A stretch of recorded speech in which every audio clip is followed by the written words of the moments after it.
Okay, I'm going to show you how to create a Google website for your classroom. And this could work along with Google Classroom or replace Google Classroom.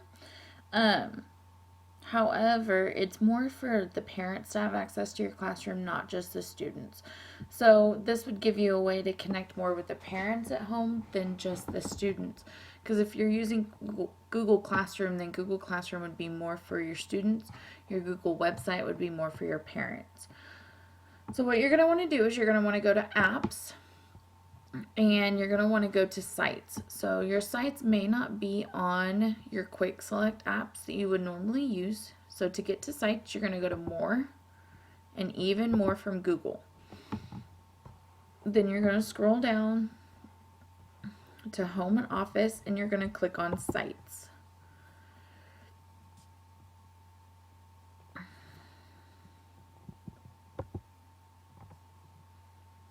Okay, now yours should look like this if you've never created a site before or haven't had any sites shared with you or any of that. So you're obviously going to want to create your new website. So you want to click on create. Now you can choose a blank template or you can browse for a gallery. This one I would click on schools and education and see what they kind of have available. There's portfolio types. Let's use this one just for the example. And then you can click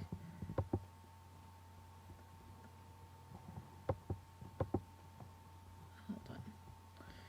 Didn't want to save it, so you may have to double click on it.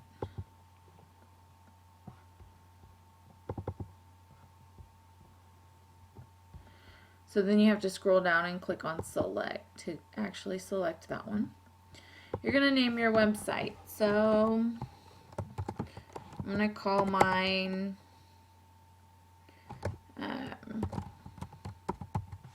Room 215 because that's my classroom. I already have a classroom website built through a different email. So this is just for an example. But you would probably want to call yours Mrs. Smith's classroom or something like that. Then you can click down and select your theme if you want more of a theme on every page. However, since you have created your template, most of your template will have all of these options for you. So all you have to do now is click create. Excuse me. And it does take a while because it's processing, making sure that this name is not already selected somewhere else. And then it's also doing all of the coding for your website. But Google will take care of all of that for you.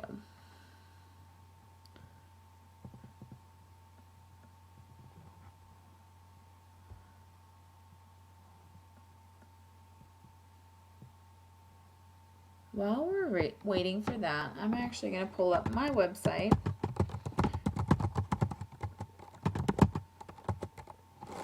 For my classroom and bring it up and show it to you. So this is my classroom website and it's Mrs. Creven's classroom because that's my name. And it has on the side, this is just a basic template, and it has on the side the links for all of the different categories you may need. So like this is your homepage, you're just going to want to welcome everybody to your site, maybe a little bit about what you teach, and just a welcome message in general. Then you'll want to have an about me page, so to introduce yourself to your students as well as your parents and kind of give them a little information about you. That way they kind of see you as human, not just a teacher that has no life. Then I've included a calendar. This is the school calendar. This is like all of the different school events going on in the school, not necessarily my classroom. I also have the sports calendar. Then I also have saved as a PDF into a JPEG the district calendar for this year to attach it to my calendar sites. Then I have my classes, and each class has its own link. So let's go into Seward County. What I can do with this is you can see I have a Remind 101 message, which allows me, it's just an app that I added in, and anytime I send them a message, the Remind 101 will show up here as well as it'll text it out to them. Then for my class, you will see if my internet will load.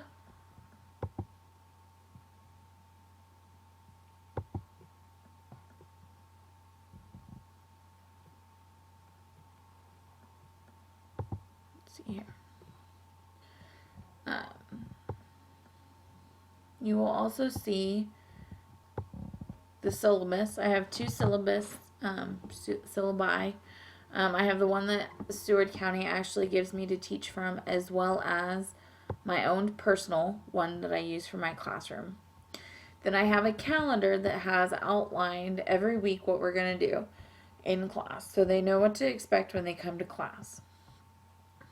Then I have all of my lecture videos uploaded for them to use.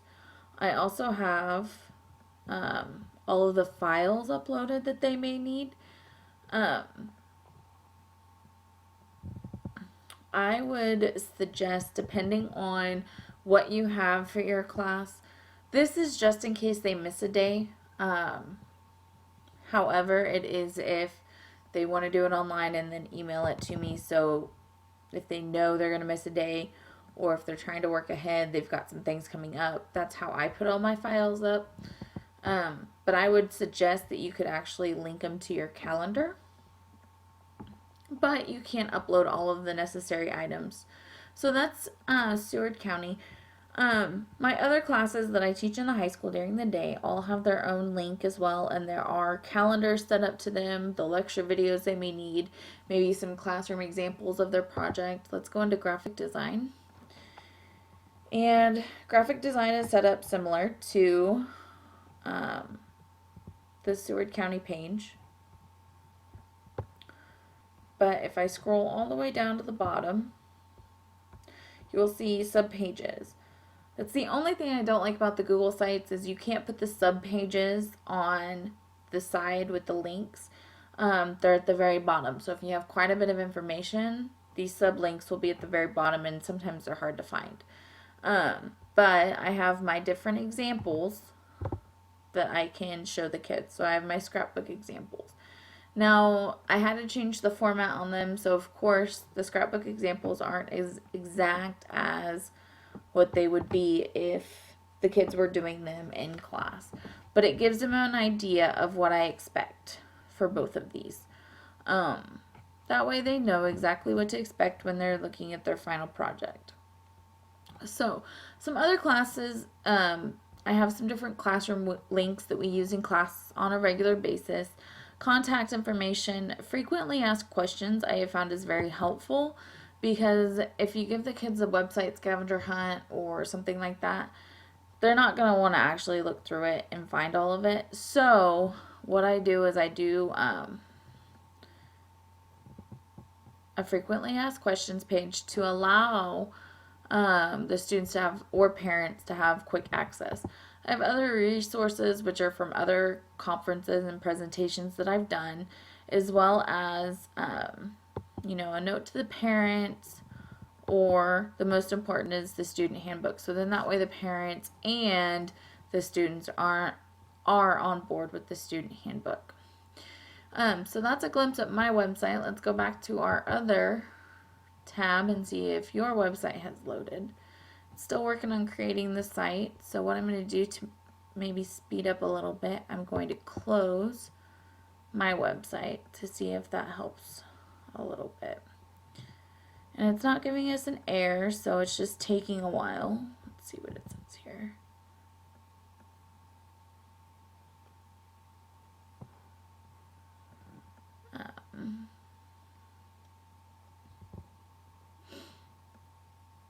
So it just takes a few minutes. Okay, so it finally came up and it automatically just shows you what the website would look like live. However, I do know it's in Spanish, but you get to edit this however you wish. So what you can do is, if you notice at the very top, you have your editing bar. And you click on the little pencil and that's edit. So loading your editor brings up all of the boxes and the templates for this particular site. So you can go in and say you don't want any of that. Okay, I'm going to delete it. This 2-column layout is not working for you. You want to change the layout. You go to layout and it's 2-column. Okay, that's not working. Let's just do 1 column because your homepage, you just want a simple welcome message. So it then takes everything, puts it in 1 continuous column for you. And you can go in and delete all of this and edit it how you wish. So you delete some of the tutorial or some of the templates, I will tell you, do have ads in them, which make it very difficult to edit whatever you're trying to edit, just because that's how they're getting sponsored through Google. And for some reason this is not wanting to delete. So I'll right click and click delete.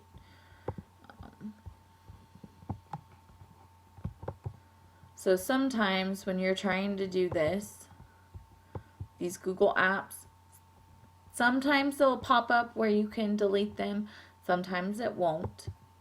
So let's say that here you want to insert an image. You want to insert the school logo. So you're going to go to insert an image, and then you can find, you can browse. I'm going to browse, actually, I'm going to upload an image. I don't know. This is just one that I have that's on here.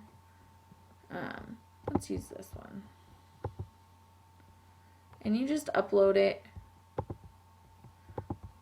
Okay, I'm just going to pick one to upload because apparently it's not wanting me to upload right now. So you just insert it. It may or may not look the way you want it to. You can resize it to make it smaller, medium, large. You can make it 100% or the original size. Depending on what size you save your images will depend on what size they show up in your website. So then you just click save, and this will be what it looks like when it's live. And it takes you out of editor mode. So say you want to do assignments, or maybe these links aren't working for you. You want to manage your own links or add your own. Here's how you create pages. You just click on the create pages.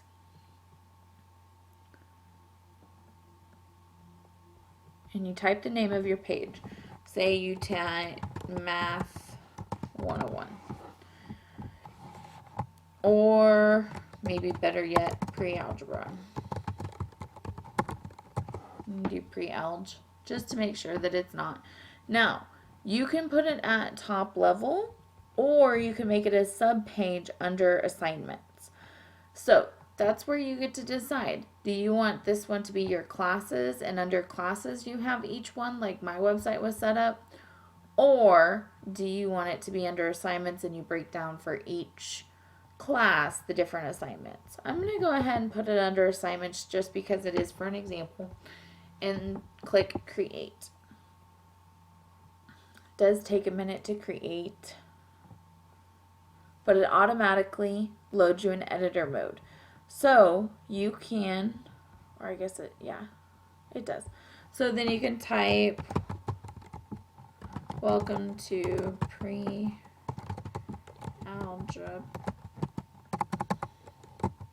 Okay.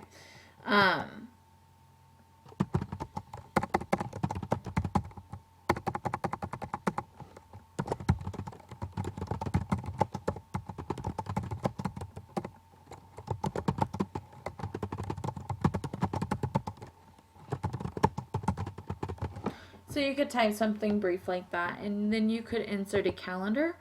So say you wanted to insert a calendar. You go to insert, and you just click on calendar, and then it'll go through what calendars are synced with you. So I could sync, I had a pre-algebra calendar. I could sync my pre-algebra calendar. And you can decide, do you want to include this, what you want to include, what you don't want to include. I allow. This is normally what I allow, and you just click save. And then it inserts, and you click save. And the calendar should show up. It'll be just blank because you may or may not have anything in it yet. Now, if for instance you wanted to add one of the pages up here to say student handbook, you just go to create pages.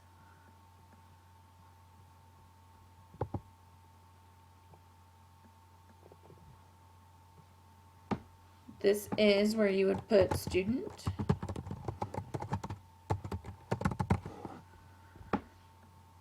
And you want it to be at top level. And then you click create.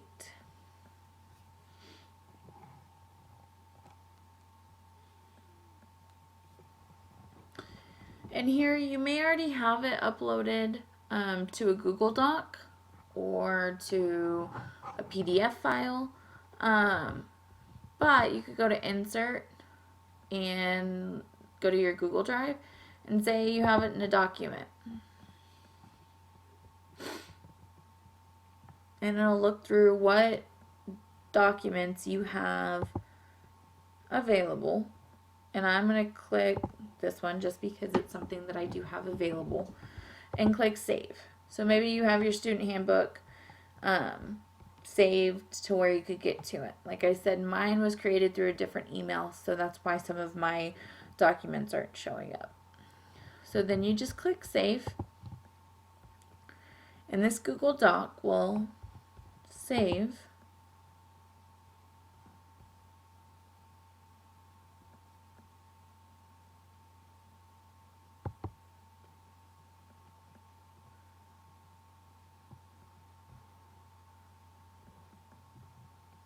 Okay, so then it shows up. Sorry, I'm not sure what happened there. But your Google Doc will show up, and the parents can read through it and scroll through it as needed. So then, how do we get this to our students? That's probably our parents even. You want to go to share.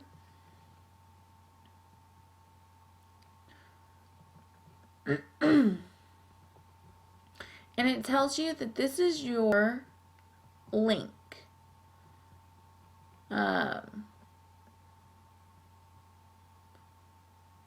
Now, if you do not want them to be able to edit it, that's fine. You can change this.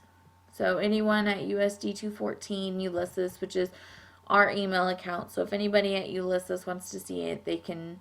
And we just want this. Let's just put it public to the web and click save.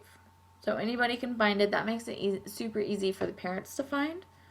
So then it changes. This is now your link to share. They can't edit anything that you've put up there.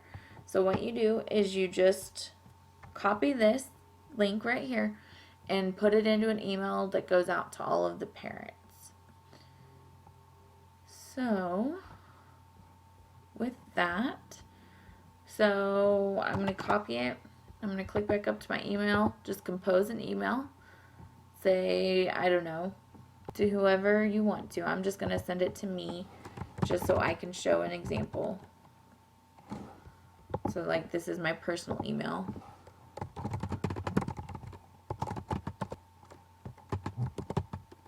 And I would make sure you put your name in there. So if you saved your classroom website as Smith's classroom website, I would then go in here